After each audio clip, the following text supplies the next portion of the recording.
students, welcome to our channel. ఈరోజు ఈ వీడియోలో మనం intermediate first year chapter 2 relations and functions ఈ చాప్టర్ లో ఉన్న ఎక్సర్సైజ్ 2C సెకండ్ రోమన్ లో ఉన్న క్వశ్చన్ నెంబర్ 1 అండ్ 2 గురించి నేర్చుకుంటున్నాం.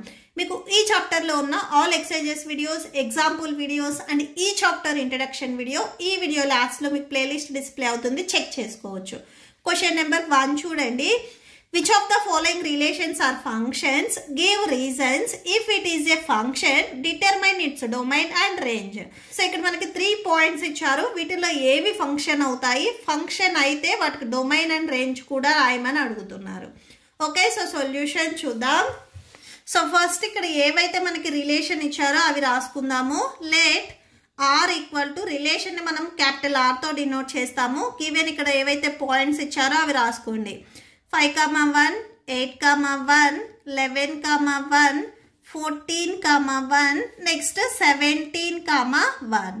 ఓకే, సో నెక్స్ట్ ఇక్కడ మీరు ఫస్ట్ ఎలిమెంట్స్ అబ్జర్వ్ చేసినట్లయితే 2కి 1 అనే ఇమేజ్ ఉంది, 5కి 1, 8కి 1, 11కి 1, 14కి 1, 17కి 1.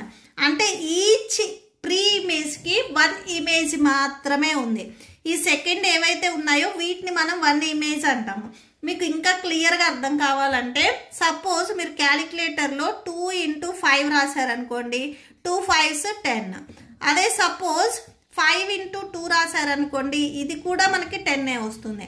అంటే ఇక్కడ మీరు ఇచ్చింది డిఫరెంట్, అంటే 2 × 5 డిఫరెంట్, 5 × 2 అనేది డిఫరెంట్ ప్రీ ఇమేజ్ ఇచ్చినా కానీ వాటికి ఓన్లీ 1 అండ్ ఓన్లీ 1 ఇమేజ్ మాత్రమే వస్తే అది మనకి ఫంక్షన్ అవుతుంది.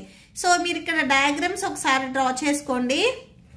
సపోజ్ 2, 5, 8, 11, 14, 11. నెక్స్ట్ వీటన్నిటికీ 1 అండ్ ఓన్లీ 1 ఇమేజ్ మాత్రమే ఉంది. సో 2కి ఒక్క ఇమేజే ఉంది, 1 అనే ఇమేజ్, ఇది separate.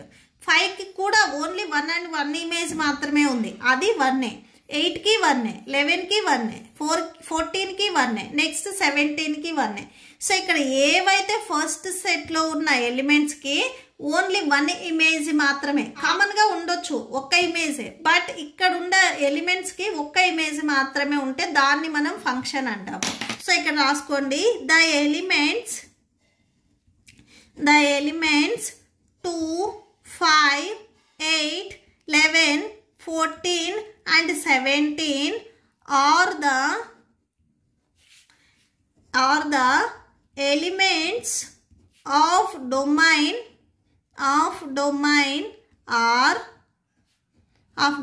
R have their unique images.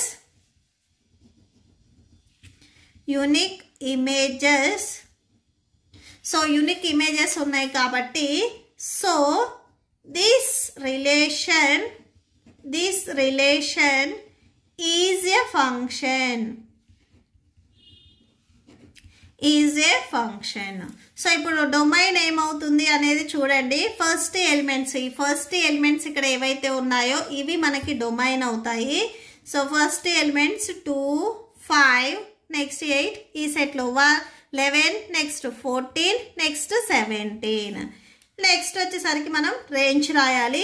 So second ఏదైతే ఎలిమెంట్స్ ఉన్నాయో ఇవి మనకి రేంజ్ అవుతాయి. ఇక్కడ 1 అండ్ ఓన్లీ 1 ఉంది కాబట్టి సో ఎన్నిసార్లు రిపీట్ అయినా మనం సింగిల్ టైం మాత్రమే రాయాలి. సో రేంజ్ అనేది 1 అవుతుంది. Okay, so that's it. మీకు ఇక్కడ చాలా మంది కన్ఫ్యూజన్ ఉంటుంది. మనము ఒక్క ఇమేజ్ ఇస్తే దానికి ప్రీ ఇమేజ్ అనేది కూడా ఒక్కటే రావాలి. అంటే సపోజ్ మీరు ఇక్కడ ఏ అని ఇస్తే దాని ప్రీ ఇమేజ్ 2నే రావాలి. బి ఇస్తే మళ్ళీ 2 రావచ్చు, నో ప్రాబ్లం. ఇది డిఫరెంట్ కాబట్టి సో ఈ సేమ్ ఇమేజ్ అనేది ఉండొచ్చు, బట్ ఇక్కడ ప్రీ ఇమేజెస్కి సేమ్ అనేది ఉండకూడదు. మీకు యారో మార్క్స్ అనేవి ఇలా ఉండొచ్చు, బట్ ఇలా ఉండకూడదు. సో ఇక్కడ ఏ ఇచ్చామనుకోండి 2, 3 రాకూడదు. అంటే ఒక్క ప్రీ ఇమేజ్కి ఒక్క ఇమేజ్ మాత్రమే ఉండాలి. సపోజ్ మీరు క్యాలిక్యులేటర్లో 3 × 5 ఇచ్చారనుకోండి, 15 రావాలి. సో ఇక్కడ ఆన్సర్ అనేది 1 అండ్ ఓన్లీ 1 మాత్రమే ఉండాలి. అలా కాకుండా 16 ఆర్ 17 ఇలా డిఫరెంట్ మాత్రం ఉండకూడదు. మెయిన్ ఏంటంటే మనం ఒక ఇన్పుట్ ఇస్తే ఒక అవుట్పుట్ మాత్రమే రావాలి, 2 డిఫరెంట్ అవుట్పుట్స్ అనేవి రాకూడదు. ఓకే, సో ఇది ఫంక్షన్ అవుతుంది. Next second and third one చూడండి, మీకు క్లియర్గా అర్థమవుతుంది. నెక్స్ట్ సెకండ్ వన్కి వచ్చేసరికి మనకి సో ఇవి ఇచ్చారు, దీన్ని కూడా same let are equal to అని ఇక్కడ ఏదైతే మనకి వాల్యూస్ ఇచ్చారో సో అవి రాసేసుకోండి. 2,1 4,2 నెక్స్ట్ 6,3 8,4 నెక్స్ట్ 10,5 12,6 14,7. ఓకే, సో ఇది మనకి 6. సేమ్ ఇక్కడ ఎలిమెంట్స్ కూడా ఒకసారి అబ్జర్వ్ చేయండి. 2కి 1 ఉంది, నెక్స్ట్ మళ్ళీ 2కి ఇంకేదైనా నెంబర్ ఉందా అనేది చూడండి, లేదు. 4కి 2 ఉంది, నెక్స్ట్ మళ్ళీ 4 ఫస్ట్ నెంబర్లో మాత్రమే 4 ఎక్కడైనా రిపీట్ అయిందా అనేది చూడండి. అది మీకు ఇలా చెక్ చేసుకోవడం డౌట్గా ఉంటే సో ఇలాగా డయాగ్రామ్స్ ఇలా డ్రా చేసుకోండి, మీకు ఈజీగా ఉంటుంది. సో 2 1 నెక్స్ట్ ఇది 4 2 నెక్స్ట్ 6 3 సో 6కి 3 నెక్స్ట్ 8కి 4 నెక్స్ట్ 10కి 5 12కి 6 నెక్స్ట్ 14కి 7. సో అంటే ఒక్క ప్రీ ఇమేజ్కి ఒక్క ఇమేజ్ మాత్రమే ఉంది కాబట్టి సో ఈ రిలేషన్ కూడా మనకి ఫంక్షన్ అవుతుంది. Okay, so same the elements so elements చూడండి, ఫస్ట్ ఉన్నవి మాత్రమే రాసుకోవాలి. 2 4 6 8 10 12 and 14 are the elements of domain are have their unique images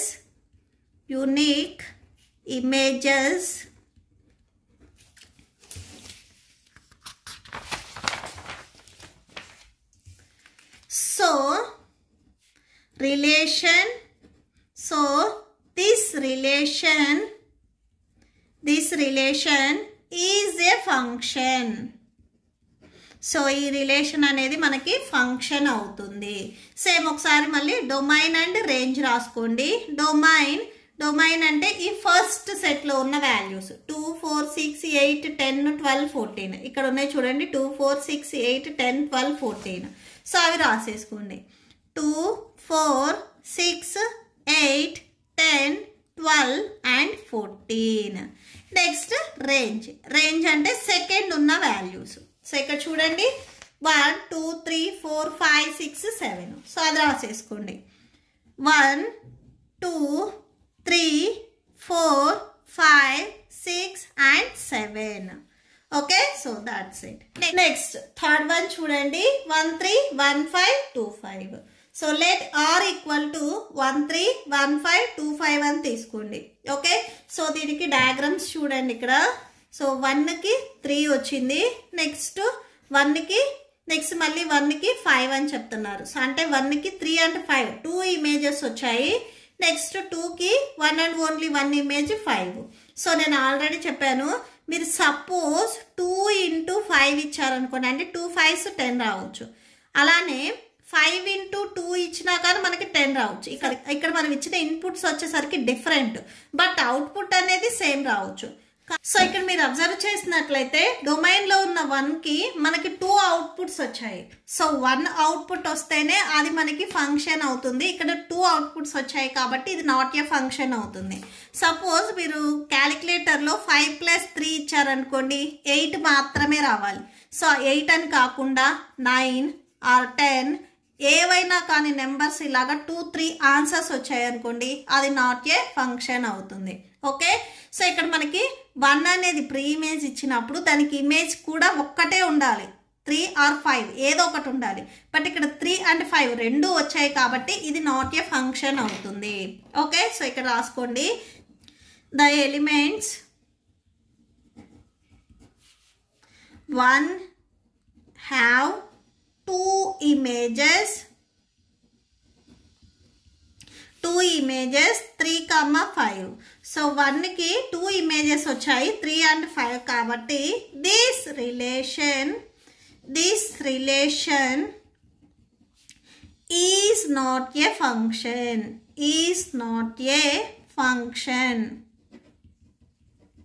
Okay, so that's it. Second question చూడండి. The function t which maps temperature in degree Celsius into temperatures in degree Fahrenheit is defined by t of c equal to 9c by 5 plus 32. So అయితే ఇక్కడ మనకు కొన్ని bits ఇచ్చారు. ఈ బిట్స్లో వీళ్ళు ఇచ్చిన values ఇక్కడ ఇచ్చిన ఫార్ములా ఇక్కడ ఏదైతే మనకి కండిషన్ ఇచ్చారో ఈ కండిషన్లో మనం సబ్స్టిట్యూట్ చేయాలి. ఓకే, సో సొల్యూషన్ చూడండి. ఫస్ట్ గివెన్ ఏదైతే మనకి ఇక్కడ కండిషన్ ఇచ్చారో అది రాసుకోండి. Solution given t of c equal to 9c by 5 plus 32. So ఇది మనకి ఇచ్చిన కండిషన్. ఫస్ట్ వన్ ఇక్కడ మనకి ఏం చెప్తున్నారు, t of 0 అని చెప్తున్నారు. c ప్లేస్లో మనం 0ని సబ్స్టిట్యూట్ చేయాలి. సో ఈ కండిషన్ కిందే మీరు నెక్స్ట్ కండిషన్ రాసుకుంటే సో c వాల్యూ 0 అవుతుంది అనేది మీకు ఈజీగా గుర్తుంటుంది. t of 0 అంటే c వాల్యూ మనకి ఇక్కడ 0 అయింది. అంటే c ప్లేస్లో మనం 0ని సబ్స్టిట్యూట్ చేస్తే 9 into 0 by 5 ఉంది 5 next plus 32 that equal to 9 zeros 0 0 by 5 plus 32. 0 by 5 అంటే 0 వస్తుంది. 0 ప్లస్ 32 అంటే మనకి 32 వచ్చేస్తుంది. సో ఆన్సర్ వచ్చేసరికి మనకి 32. Next second one t of second వన్కి వచ్చేసరికి 28 ఇచ్చారు. అంటే ఇప్పుడు మనకి సి ప్లేస్లో 28 ఉంది. సో రైట్ సైడ్లో కూడా సి ప్లేస్లో మీరు 28 సబ్స్టిట్యూట్ చేయండి. బై 5 ఉంది 5 రాసుకోండి ప్లస్ 32. సో 9 into 28 928 మీరు మల్టిప్లై చేయండి 252 వస్తుంది. బై నెక్స్ట్ డినామినేటర్లో 5 ఉంది 5 రాసుకోండి ప్లస్ నెక్స్ట్ 32 ఉంది 32 థర్టీ ఈక్వల్ టు ఫిఫ్త్ టేబుల్లో మీకు ఇది క్యాన్సిల్ అవ్వదు. సో 252 ఈ 5ని మీరు 32కి మల్టిప్లై చేస్తే హోల్ బై వచ్చేస్తుంది. 5 32s 160 by 5. సో ఈ మల్టిప్లికేషన్స్ నేను ఇక్కడ రాస్తాను, నెక్స్ట్ అవి చూడండి. 30 equal to so 252 plus 160 add చేసుకుంటే 412 వస్తుంది బై 5. సో ఇది మీకు డివైడ్ అవ్వదు కదా, సో ఇలానే రాసేసుకోండి. మళ్ళీ పాయింట్స్లోకి ఏం కన్వర్ట్ చేయాల్సిన అవసరం లేదు. ఓకే, సో 928 ఇక్కడ నేను మల్టిప్లై చేశాను, అలానే 32 5s కూడా ఇక్కడ నేను మల్టిప్లై చేశాను. సో టోటల్గా మీకు ఆన్సర్ వచ్చేసరికి ఇది వస్తుంది. నెక్స్ట్ థర్డ్ వన్ చూడండి. థర్డ్ వన్లో మనకి టీ ఆఫ్ -10 ఇచ్చారు. ఓకే, సో అంటే ఇప్పుడు సి వాల్యూ వచ్చేసరికి మనకి -10 అవుతుంది. గివెన్ కండిషన్ చూడండి 9 c value -10 by 5 next plus 32 30 equal to so 9 10s 90 next ఇక్కడ మైనస్ ఉంది మైనస్ రాసుకోండి by 5 plus 32. Okay, so 90 and 5 మీకు డివైడ్ అవుతాయి, డివైడ్ చేయండి. 5 1s ఇక్కడ 5 1s 5 8s. ఓకే, సో అంటే 5 18s 90 వస్తుంది. సో -18 ప్లస్ 32 32లో నుంచి 18 మీరు సబ్ట్రాక్షన్ చేస్తే 14 వస్తుంది. సో అంటే T of -10 equal to 14. So answer వచ్చేసరికి ఇది. నెక్స్ట్ దీంట్లోనే ఫోర్త్ వన్ చూడండి. The value of C when T of C equal to 212. T of C value 212కి ఈక్వల్ అవుతుంది అని చెప్పారు. టీ ఆఫ్ సి ఫార్ములా వచ్చేసరికి అంటే టీ ఆఫ్ సి కండిషన్ వచ్చేసరికి మనకి ఇక్కడ ఇచ్చారు. ఈ వాల్యూ మనకి 212కి ఈక్వల్ అవుతుంది. Okay, so next fourth one చూడండి. Fourth one given T of C equal to 212. So T of C condition మనకి ఇక్కడ 9c by 5 plus 32. So T of C అనేది ఈ వాల్యూకి ఈక్వల్ అయితే ఈ వాల్యూ దీనికి ఈక్వల్ కాబట్టి ఇది కూడా మనకి 212కి ఈక్వల్ అవుతుంది. అంటే 9c by 5 plus 32 equal to 212. Okay, so next 9c by 5 plus 32ని మీరు ట్రాన్స్పోజ్ చేసుకుంటే -32 అవుతుంది. So -32 9c by 5 equal to ఇవి రెండు మీరు సబ్ట్రాక్షన్ చేస్తే 180 వస్తుంది. నెక్స్ట్ 9c ఈక్వల్ టు 180 డినామినేటర్లో 5 ఉంది, ఇది మీరు ట్రాన్స్పోజ్ చేసుకుంటే మల్టిప్లికేషన్లోకి వెళ్తుంది. సో ఇంటూ 5 అవుతుంది. 9c ఈక్వల్ టు 185 900 వస్తుంది. మనకు కావాల్సింది సి వాల్యూని మాత్రమే మనల్ని ఫైండ్ అవుట్ చేయమన్నారు. ఈ సికి మల్టిప్లికేషన్లో 9 ఉంది, ట్రాన్స్పోజ్ చేసుకుంటే డినామినేటర్లోకి వెళ్తుంది. క్యాన్సిల్ అవుతుంది కదా, క్యాన్సిల్ చేయండి. 9 1s 900s 900. Okay, so c equal to 100. C value మనకి 100 వచ్చింది. Okay, so that's it. మీకు ఈ వీడియో నచ్చితే ప్లీజ్ లైక్ చేయండి, మీ ఫ్రెండ్స్కి షేర్ చేయండి అండ్ మన ఛానల్ని సబ్స్క్రైబ్ చేసుకోండి. ఇప్పుడు మీకు ఈ వీడియో లాస్ట్లో ఈ చాప్టర్ ప్లేలిస్ట్ అండ్ ఈ total text book playlist and next questions playlist display అవుతే చెక్ చేసుకోవచ్చు. Thank you and thanks for watching.